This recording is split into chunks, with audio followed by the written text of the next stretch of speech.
पत्रकार मित्रों, जैसा कि आप सबको विदित है कि आज एक बहुत ही भीषण आपदा का शिकार उत्तराखंड हुआ है। और सुबह जब मैं एक सार्वजनिक कार्यक्रम में जा रहा था 11:20 के आसपास, तो सोशल मीडिया पर मुझे इसकी खबर मिली और हमने तत्काल वहां जिला प्रशासन से संपर्क कर उसको कंफर्म करने की बात की। तो क्योंकि वो भी रास्ते में थे तो पता चला कि वहां पर एक ग्लेशियर टूटने से, खंडित होने से भारी नुकसान की संभावना है। ये ऋषिगंगा रेणी गांव के दो पार्ट हैं। एक ऋषिगंगा के बाएं भाग में है, एक दाहिने भाग में है। एक सड़क पर, एक सड़क से ऊपर है। तो वहीं पर ये ऋषिगंगा पावर प्रोजेक्ट था जो 13 मेगावाट से थोड़ा अधिक था। अभी 2020 में ही ये कमीशन हुआ था और इसमें लगभग 35 लोग काम करते थे। वहां पर हमारे पुलिस के भी 4 जवान सुरक्षा में थे। 2 तो छुट्टी पर थे क्योंकि 2 की ड्यूटी लगती थी और 2 वहां पर थे। तो दोनों के दोनों मिसिंग हैं और 29-30 के करीब जो ऋषिगंगा प्रोजेक्ट में काम करते थे वो लोग मिसिंग हैं। उसी से लगभग 5 किलोमीटर डाउन स्ट्रीम में तपोवन में ये एनटीपीसी का निर्माणाधीन प्रोजेक्ट था और इसमें काफी संख्या में मजदूर काम कर रहे थे।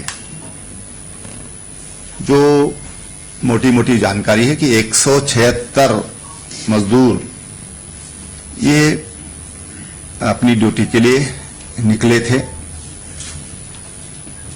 और वहां पर 2 टनल हैं। एक टनल में 15 लोग, क्योंकि वो संपर्क में आ गए मोबाइल पर, तो 15 लोग थे। और दूसरी टनल में अनुमान है कि 30-35 लोग संभावित हैं। जब ये एवलांच आया तो 35-40 लोगों का अनुमान है कि वो जब लोग चिल्लाए, शोर हुआ, गांव जो आसपास जो ऊपर जो गांव थे उन्होंने वहां से आवाजें दी, तो 35-40 के करीब लोग वहां से वापस आ गए। कुछ को रेस्क्यू कर लिया गया। एक हल्का घायल है, थोड़ा सदमा भी हो सकता है, लेकिन कोई खतरे वाली कोई बात नहीं है। और अभी तक 7 बॉडी रिकवर हुई है। जो दूसरी जो टनल है जिसमें 35-40 के करीब लोग, 35 के आसपास की संभावना है, वो बहुत मलबा वहां आने से और मलबा अंदर तक प्रवेश घुस गया उस सुरंग में और सुरंग तक पहुंचना भी बहुत कठिन काम था, बहुत जोखिम भरा था। लेकिन हमारे आईटीबीपी के जवानों ने रोप के सहारे वहां पर उतरे। सड़क वहां तक है लेकिन इतना मलबा है कि उसमें किसी भी मशीन का जाना ये संभव नहीं है। मशीन वहां तक पहुंचाना ये संभव नहीं है। 35-40 फीट तक उसमें गाद भरा हुआ है और इसलिए आईटीबीपी के जवान रोप के सहारे वहां नीचे उतरे और फिर उन्होंने किसी तरह से उस सुरंग को खोलने का प्रयास किया। वहां उन्होंने इंटर किया है और अभी 1 घंटा पहले तक वो लगभग 150 मीटर अंदर तक पहुंच पाए थे। ये सुरंग लगभग 250 मीटर लंबी है, लेकिन अंदर जो मजदूर हैं उनसे संपर्क नहीं हो पाया। हमारी सेना के लोग वहां पर पहुंच गए हैं। एनडीआरएफ की टीम एक दिल्ली से यहां पहुंची है। वो जौली ग्रांट से उनको बसों से वहां के लिए भेज दिया गया है। कुछ लोग एनडीआरएफ के कल और वहां पर आएंगे। मेडिकल फैसिलिटीज की दृष्टि से वहां पर आर्मी के, पैरामिलिट्री फोर्सेज के और हमारे जो स्टेट के डॉक्टर की सीएमओ स्वयं वहां पर कैंप किए हुए हैं, जिलाधिकारी वहां पर कैंप किए हुए हैं, एसपी वहां पर कैंप किए हुए हैं और मेरे साथ यहां से डीआईजी गढ़वाल और कमिश्नर गढ़वाल हम सब ने वहां का पहले हमने उसका एरियल सर्वे किया और उसके बाद रोड से हम रेणी गांव तक जहां तक जाया जा सकता है वहां तक हमने स्वयं साइट पर जाकर उसका जायजा लिया है। एसडीआरएफ की एक 60 लोगों की टीम विद इक्विपमेंट्स वो वहां पर पहुंच गई है। एक मोटरेबल पुल जो रेणी गांव में था, जो दोनों रेणियों को जोड़ने वाला था, और 4 अन्य छोटे पुल, झूला पुल हम उनको कह सकते हैं, वो क्षतिग्रस्त होने से ऋषिगंगा का जो दाहिना हिस्सा है उधर और धौली गंगा का जो एरिया है उसमें अभी बाई रोड अभी उसका संपर्क टूट गया है। वहां 17 गांव हैं, गांव सभाएं हैं, जिनमें से 7 गांव ये माइग्रेट करते हैं सर्दी के कारण इधर गोपेश्वर और चमोली के आसपास। 11 गांव के लोग वहां पर हैं और उनको किसी तरह की आवश्यकता जो उनकी हो उसकी कमी न हो, इसकी दृष्टि से वहां पर आर्मी के 3 हेलीकॉप्टर, एक वायुसेना का हेलीकॉप्टर वहां पर पहुंच चुका है बरेली से, और राज्य सरकार के जो हमारे प्राइवेट हेलीकॉप्टर वहां पर ऑलरेडी वहां पर तैनात हैं, देहरादून में भी तैनात हैं। आईटीबीपी उत्तरकाशी महिडांडा उनको भी अलर्ट किया गया है और तमाम जो हमारे मेडिकल टीम है ये सब वहां के लिए सबको तैयार किया गया है। गौचर जो हमारा आईटीबीपी का वहां पर भी 90 जवान हैं जो वहां के लिए निकल गए हैं। इस तरह से सेना के जवान भी वहां सब, मैंने जैसे पहले बताया कि सब वहां पर सब लोग वहां पर पहुंच गए हैं। जो माननीय प्रधानमंत्री जी को जैसे ही खबर लगी तो हेलीकॉप्टर में मैं था, वो भी हेलीकॉप्टर में थे और उन्होंने बहुत चिंता व्यक्त की और कहा कि भाई किसी तरह की भी कोई हेल्प की जरूरत है तो आप मेरे ऑफिस में इसके लिए बात करिए। फिर दोबारा उनका फोन, जब हम लोग पूरा सर्वे करके लौट रहे थे और जोशीमठ में हम लोग पहुंचे तो फिर दोबारा उनका फोन आया और फिर उन्होंने काफी चिंता व्यक्त की है और उन्होंने कहा किसी तरह की भी कोई आवश्यकता है तो वो आवश्यकता, वो सहयोग भारत सरकार करेगी। अमित शाह जी का भी आया, अमित शाह जी के भी 2 बार फोन आए और अभी जब मैं देहरादून में जब मैं मीडिया यहाँ अपना जो सेंटर है उसमें पहुंचा तो महामहिम राष्ट्रपति जी भी का भी फोन आया। उन सब ने बड़ी चिंता व्यक्त की है। इसके अलावा योगी जी, उन्होंने कहा कि कोई भी सहयोग है तो हम करने के लिए तैयार हैं। बिहार के मुख्यमंत्री नीतीश कुमार जी, गुजरात के मुख्यमंत्री विजय भाई रूपाणी, सबने सहयोग के लिए सब लोग आगे आए हैं। साथ ही हमारे जो उद्योगपति हैं अनंत अंबानी, मुकेश अंबानी जी के बेटे, उनका भी बिल्कुल अभी जब मैं यहाँ पहुंचा इस कैंपस के अंदर तो उन्होंने कहा हम अपने फाउंडेशन के लोग भेज रहे हैं, किसी तरह की भी सहयोग अगर देवभूमि के लिए आवश्यकता है तो हम लोग सहयोग करने के लिए तैयार हैं। पतंजलि योगपीठ के आचार्य बालकृष्ण जी, उन्होंने कहा जितने भी कोई अनाथ बच्चे हों, कोई वो हों तो हम उनको गोद लेने के लिए योगपीठ तैयार है, उनकी हम शिक्षा दीक्षा उनके लिए हम लोग तैयार हैं और तत्काल कोई अगर आवश्यकता है तो उसके लिए उन्होंने कहा कोई भी अगर आवश्यकता वहां पर है तो हम सहयोग के लिए तैयार हैं, हम सरकार के साथ खड़े हैं।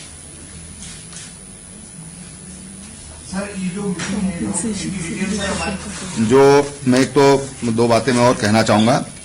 एक तो मैं मीडिया का धन्यवाद करना चाहूंगा इसलिए कि किसी तरह की भी कोई अफवाह फैलाने में जो फैल जाते हैं ऐसे मौकों पर और उसके कारण जो पैनिक क्रिएट होता है, मीडिया का मैं बहुत धन्यवाद करता हूं कि बहुत संभल करके और बहुत अच्छे तरीके से मीडिया ने साथ दिया है। उसके लिए मैं उनको बहुत, जितनी भी मैं प्रशंसा करूं, जितनी भी मैं आपका धन्यवाद करूं, मैं समझता हूं कम होगा।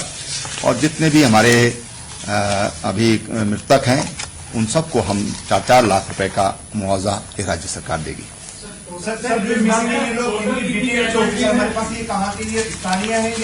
देखिए, ऐसा है कि अभी स्थानीय लोगों की अभी तक जो जानकारी, अभी मैं बिल्कुल ऑथेंटिक पूरी तरह नहीं बोल सकता, लेकिन स्थानीय लोगों की 5 लोग हैं, क्योंकि वहां पर वीकली ऑफ रहता है, तो स्थानीय लोग संडे को छुट्टी ले लेते हैं। स्थानीय लोग भी काम करते हैं वहां पर, लेकिन आज वो अवकाश पर थे संयोग से सबके सब लोग। तो स्थानीय लोगों की जो 5 लोग जो रेणी गांव में हुए हैं, उनमें 2 लोग तो इसके अलावा पर 180 भेड़ बकरियां भी वहां पर इसमें बह गई हैं। 180, 30 एक की और 150 दूसरों की, जो अभी तक जो जानकारी मिली है। और उनके जो चरवाहे थे वो भी उसमें चले गए। 1-2 महिलाएं घास वास काट रही थी तो चली गई। तो कुल मिला के 5 की वहां पर अभी तक अपुष्ट जानकारी वहां पर उसकी है। सर, इस बात का असेसमेंट हो पाया कि हमें किस बात की जरूरत है, हमें किस चीज की जरूरत है अभी? देखिए, वहां पर अभी जो जरूरत है वो पूरी हमारे पास उपलब्ध है। डॉक्टर्स की टीम हमारे पास है, हमारे पास रेस्क्यू के लिए हमारे पास आईटीबीपी, एसडीआरएफ, एनडीआरएफ, सेना, ये सब हमारे पास है। हेलीकॉप्टर्स हमारे पास पर्याप्त मात्रा में है। आवश्यकता पड़ने पर उनका इस्तेमाल करने की जरूरत पड़ेगी तो उसका इस्तेमाल करेंगे। जो भी उसके लिए जो एक रेस्क्यू टीम चाहिए वो हमारे पास पूरी उपलब्ध है, और उसके लिए जो एक्सपर्टीज चाहिए वो हमारे पास उपलब्ध है। कुछ पता लगता है सर कि इसमें किस वजह से ये? देखिए, अभी कारण तो विशेषज्ञ का विषय है, विशेषज्ञ बता पाएंगे कि उसका कारण क्या था। लेकिन अभी सरकार का पूरा ध्यान जिन लोगों को हम जीवन दे सकते हैं, जिनका जीवन बचा सकते हैं, सरकार का पूरा ध्यान उनकी ओर है। सर, यह बताया गया कि घटना जो है ये आप बता रहे 11:20 में आपको सोशल मीडिया में मिली। 10 बजे की घटना थी, 1 घंटा 20 मिनट। देखिए, अभी घटना ऐसा है कि ये घटना 9:30-10 बजे की हो सकती है। लेकिन जो मुझे, क्योंकि जिला प्रशासन भी उधर दौड़ा और हमारा ये जो हमारा आपदा प्रबंधन केंद्र है, यहां पर खबर आ गई थी। लेकिन मैं बाहर था तो एक्टिवेट हो गया पूरा, हमारे प्रिंसिपल चीफ सेक्रेटरी से लेकर के और तमाम हमारे सेक्रेटरीज लगातार संपर्क में, लगातार वो मुझे जानकारी दे रहे थे फील्ड से। और हम लोगों का संवाद, अभी जब मैं इधर इंटर कर रहा था तब भी मेरे को वहां से सूचना मिली, जब मीडिया सेंटर में मैं अंदर प्रवेश कर रहा था। तो लगातार संपर्क में है, संवाद बहुत बेहतर कायम है। देखिए, अब जो पानी की स्थिति है तो रुद्रप्रयाग से पीछे अब पानी एकदम साफ पानी है। जब हम जा रहे थे तो मैठाना गांव है चमोली से थोड़ा इधर से जाते हुए पहले, तो वहां तक पानी में मैलापन था और लकड़ी बहकर आ रही थी। लेकिन आते समय पानी का लेवल बिल्कुल सामान्य है। लेकिन जो श्रीनगर जैसे हमारा प्रोजेक्ट है, उसके पानी उससे खाली कर दिया गया था ताकि किसी तरह का रिस्क न रहे। तमाम जो रेलवे का काम चल रहा है उसको खाली करा दिया गया था। तमाम जो हमारे नदी, गंगा जी के किनारे और अलकनंदा के किनारे जितने भी कस्बे हैं, सबको हाई अलर्ट पे कर दिया गया था। और जैसे रिवर राफ्टिंग है उसको हरिद्वार स्केच तक, और यूपी सरकार से भी सुबह ही बात हो गई थी कि वो गंगा के किनारे जो भी ऐसे स्थान है वहां पर सतर्कता बरतें। मिसिंग लोग कितने आपने बताया अभी? देखिए, अनुमान के तहत मिसिंग 125 के आसपास हो सकते हैं, ज्यादा भी हो सकते हैं, क्योंकि अभी जो कंपनी के लोग हैं वो भी अभी कुछ बता पाने में एकदम, अभी सब लोग रेस्क्यू में लगे हुए हैं। तो ऊपर, क्योंकि ऊपर का प्रोजेक्ट कमीशन हो चुका था, वो काम उस पर चल रहा था, उस पर एक 36 लोगों की 35-36 लोग वहां पर काम कर रहे थे। उनमें से 5-6 लोग उनके सुरक्षित हैं, 2 पुलिस के जवान वो सुरक्षित हैं।